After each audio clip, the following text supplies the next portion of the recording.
It has been said that the role of media in a functioning democracy is indispensable. As a watchdog for the society, its success lies in unfettered scrutiny from powers that be. Hello and welcome to Let's Talk. I am Olujoke Mosako.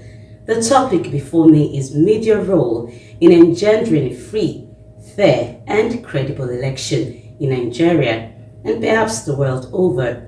With me in the studio is Mr. Desmond Nwachukwu, National President, Freelance Broadcasters Association of Nigeria, FIBAN. Please stay with us.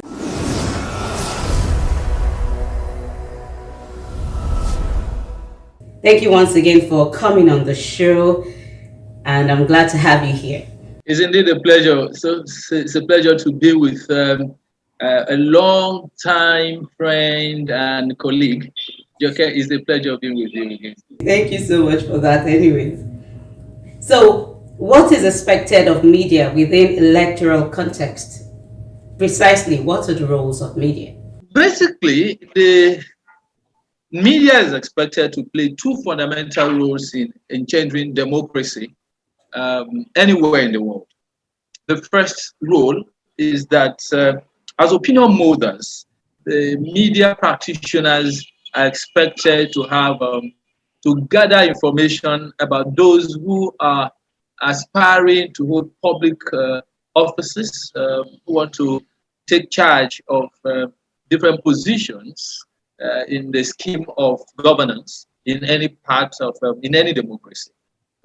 We relate to them, we know them, so we expect to put at the public domain information about them.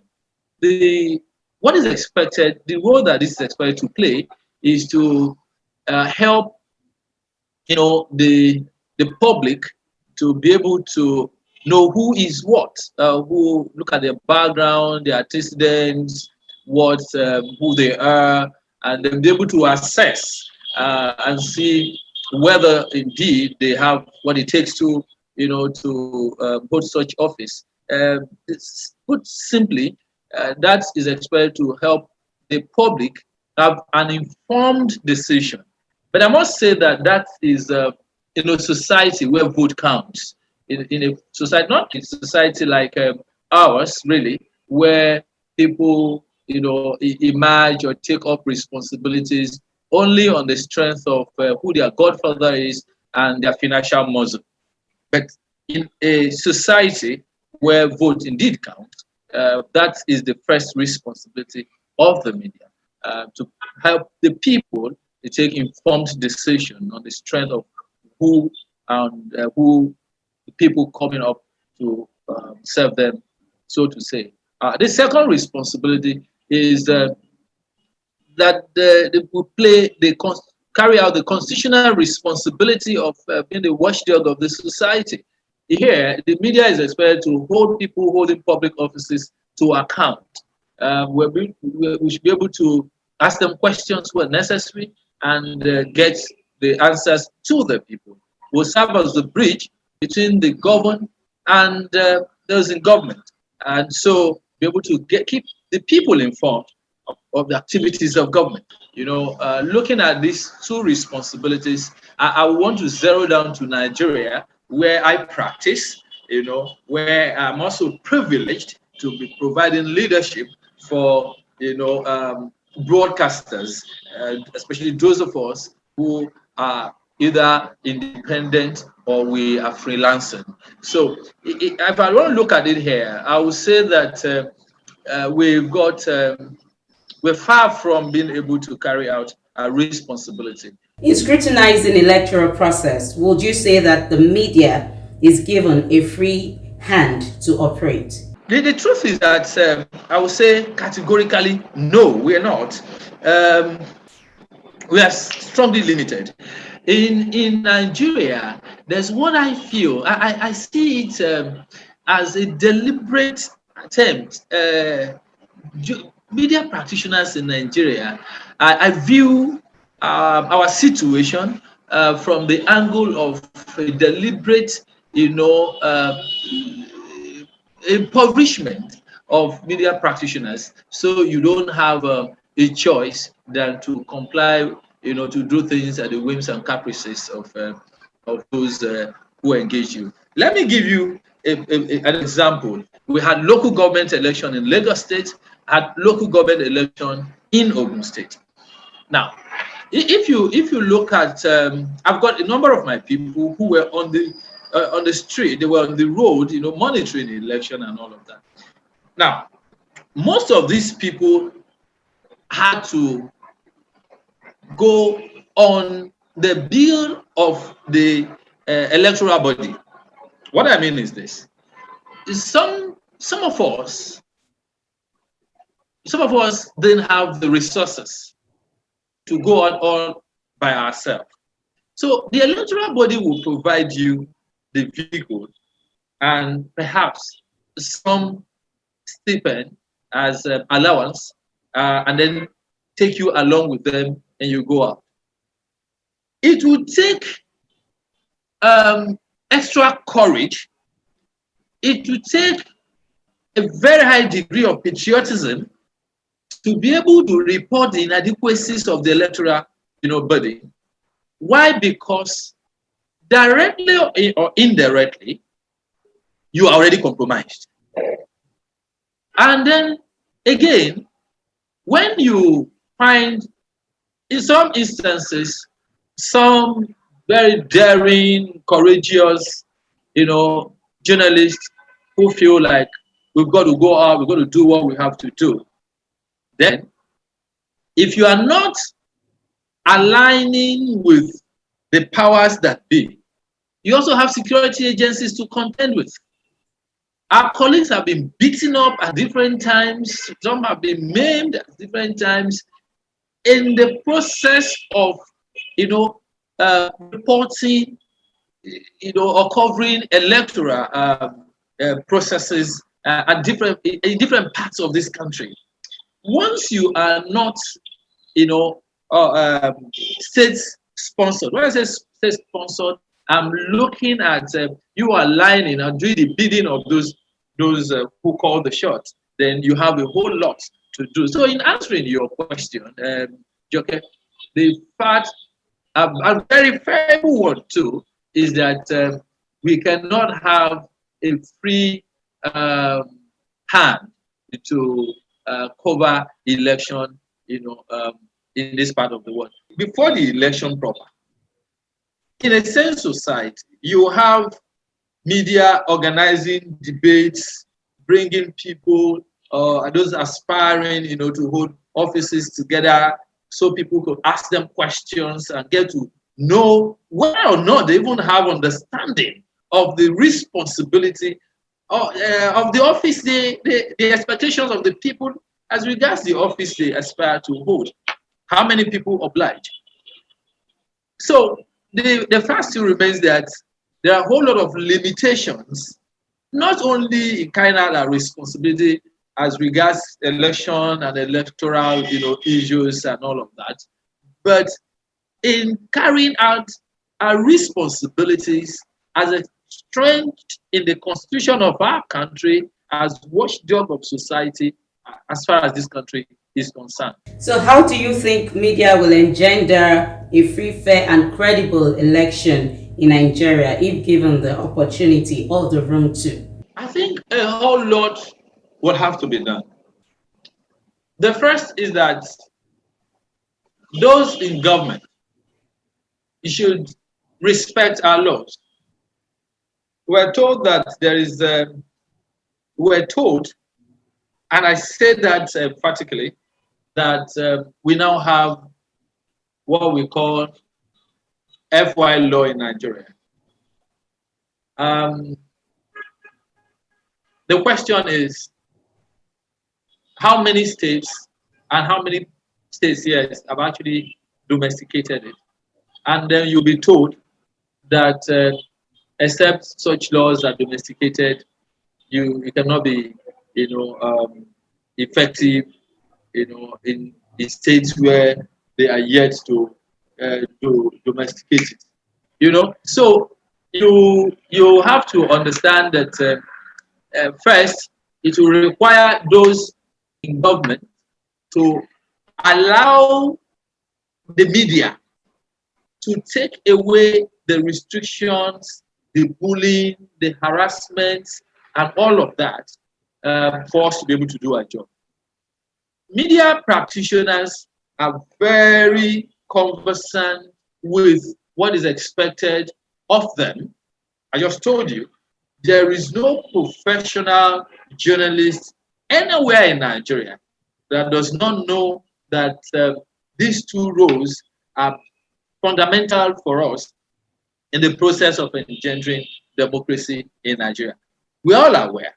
But until the journalists have this issue of either pays the piper cost the tune, ownership challenge is reduced to a reasonable extent, we're going to have challenge pushing or playing a role in engendering democracy in Nigeria. Until those in government learn to respect our laws and the fundamental human rights of journalists in this country, we are going to have challenges playing our roles as expected of us in engendering democracy. There's so many things that have to be addressed before the media can effectively play its role in the success of any democracy. And I must say here that it is extremely important for us to begin to look in this direction, because we don't have there is no better form of governance that beats democracy. But I tell you, okay, it's going to be a tall path to work. Getting journalists do their job as expected. I tell you, the tall path. Okay, so let's quickly go on this break, and when we come back, we continue from there.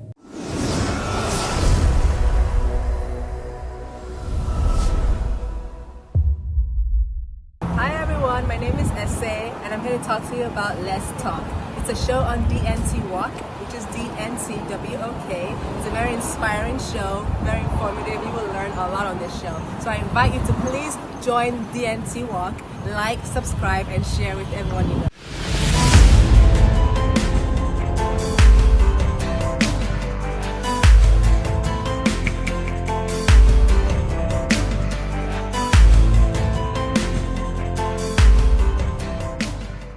Welcome back. If you're just joining us, the program is Let's Talk on DNT Work, and I've been speaking with the National President, Freelance Broadcasters Association of Nigeria, Mr. Desmond Nwachukwu, and the topic has been media role in engendering free, fair, and credible election in Nigeria. So let's continue. Thank you once again for being here. And going forward, do you think policing the media with new regulations or fine in the case of channels television will deliver a free, fair, and credible elections, being as watchdog of the society? The truth is that for a little while, some of us, we have our reservations about the position of government, the present government, in gagging the press, as it is said. Of course, the experience of the channels television, like you just cited, is still fresh in our memory, and a few other stations like that had to go through all of this. But I know that a number of them actually challenged that sanction, and then we're moving. And I think that is the way to go. I personally feel a little bit uncomfortable with the approach of the present government in Nigeria and their disposition towards the press. First, because the same organizations, the same media that they are all out now to challenge was the same platforms that they used at the time they were campaigning. And then at that point in time, they saw it as effective. They took advantage of it, and then they got into government. And now they want to gag us by coming up with all sorts of regulations and all sorts of moves. To that. I think that is the least expected of this government. But then you can also understand that a whole lot of challenges. We have a whole lot of challenges, and let me use this opportunity first and foremost to call on media related, like I said, unions across the country. There is need for all of us to come together and push for that which belongs to us. You see, the first challenge we have as a people is that this is one sector where anybody can be commissioner, can be minister. Look, and unfortunately, look at the health ministry, for instance. Whoever is going to be commissioner for health, or whoever is going to be the minister of health, must be a medical practitioner. I am yet to see an accountant put in the position of commissioner of justice and attorney general in the state, or attorney general and minister of justice in this country. Anybody can be commissioner for information. Anybody can be minister of information.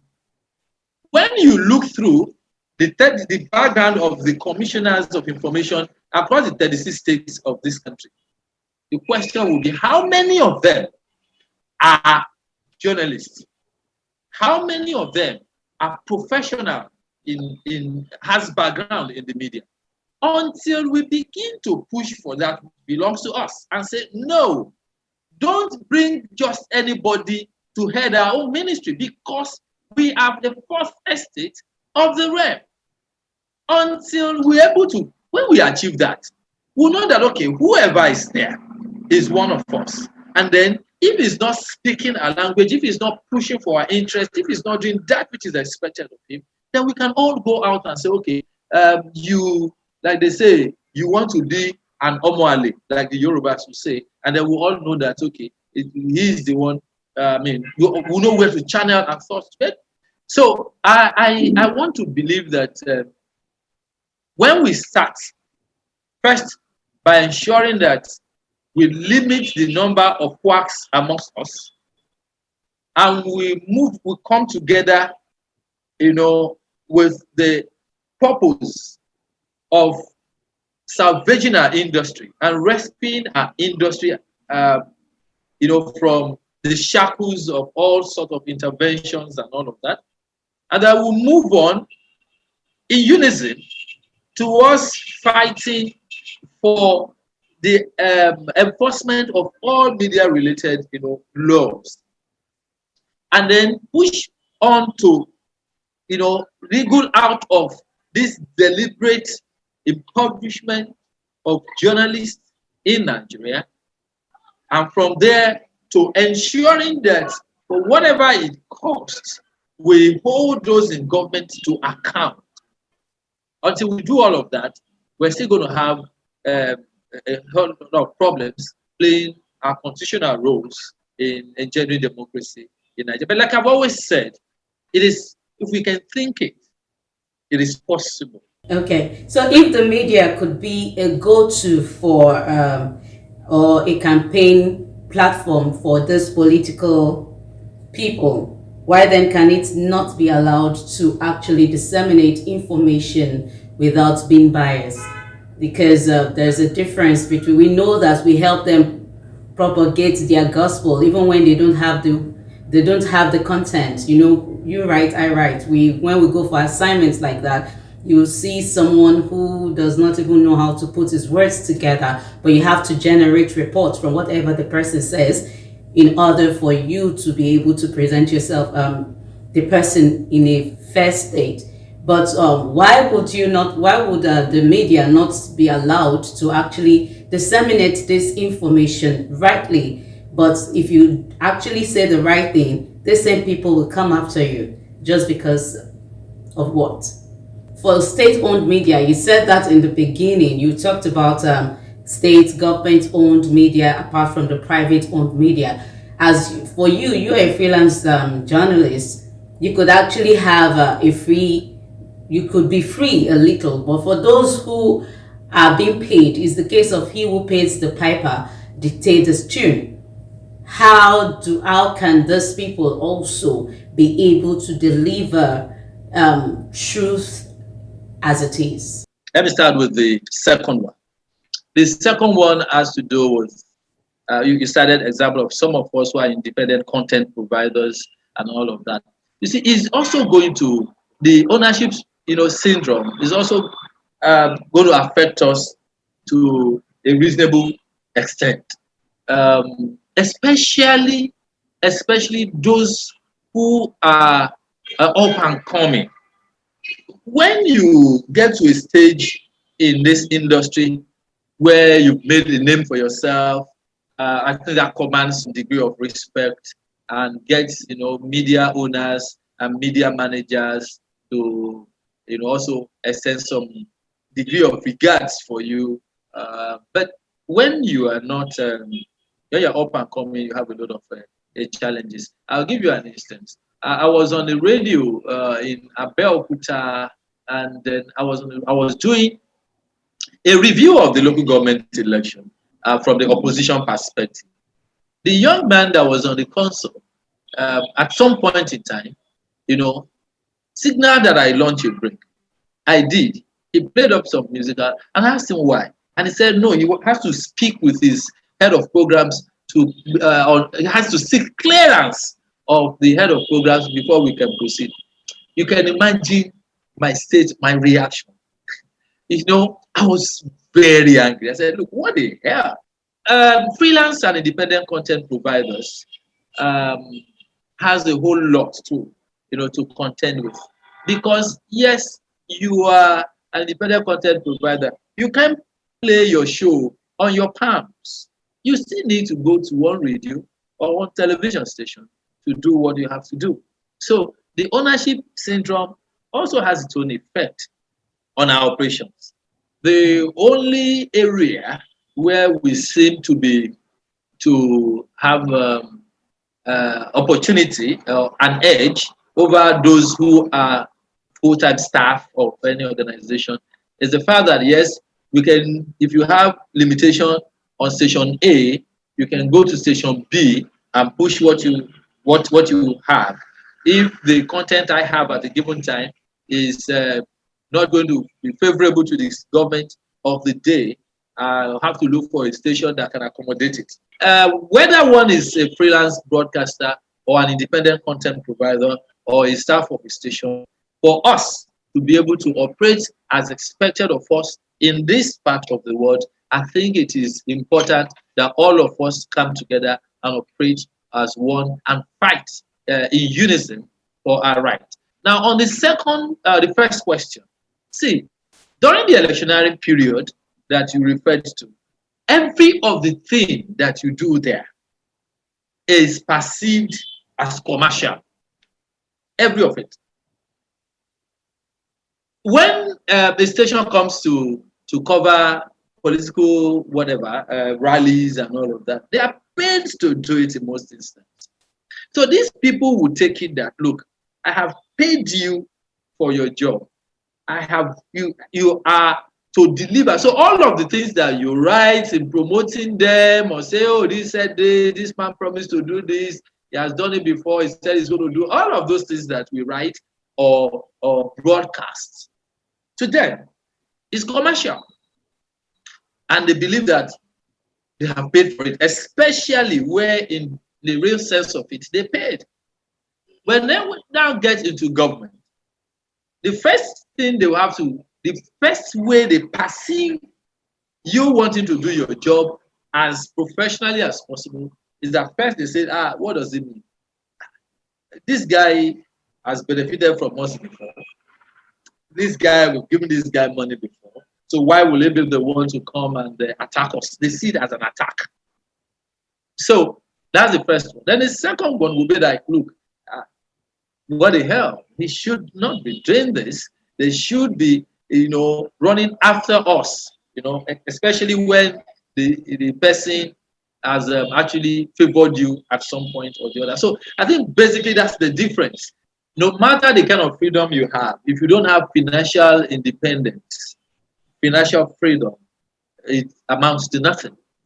Because if you are financially independent, you may not have any reason to go to a rally, and when you are done, you are running after the person that went there, that went to campaign to say, look, excellency, sir, somebody who is campaigning, has become automatic excellency because of what we're going to get.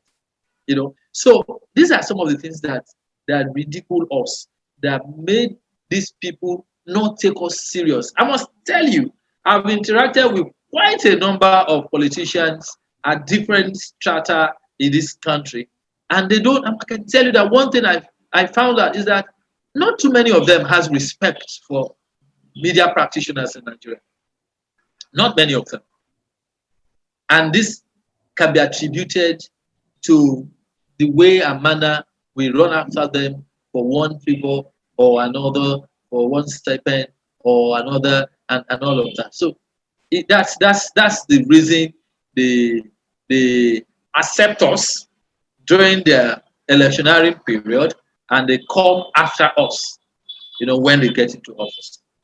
Thank you so much. It's been wonderful speaking with you, and I really must say that it's mind-blowing. Once again, I say thank you for coming. I want to thank you most sincerely, Joke, for this opportunity. And before I go, I must say that we are proud of you. You were with us here, and you were fantastic, on the job. And then you moved on there, and you're still doing very well. We're indeed proud of you. You are a great ambassador of our industry. Well done. Just keep the spirit alive. We're proud of you. Thank you so much. And to you out there, thank you too for always being part of this show. I hope you've learned a lot from our guest today. Until next time, when I come your way with another exciting topic, I remain Nwachukwu Mosaku. Bye for now.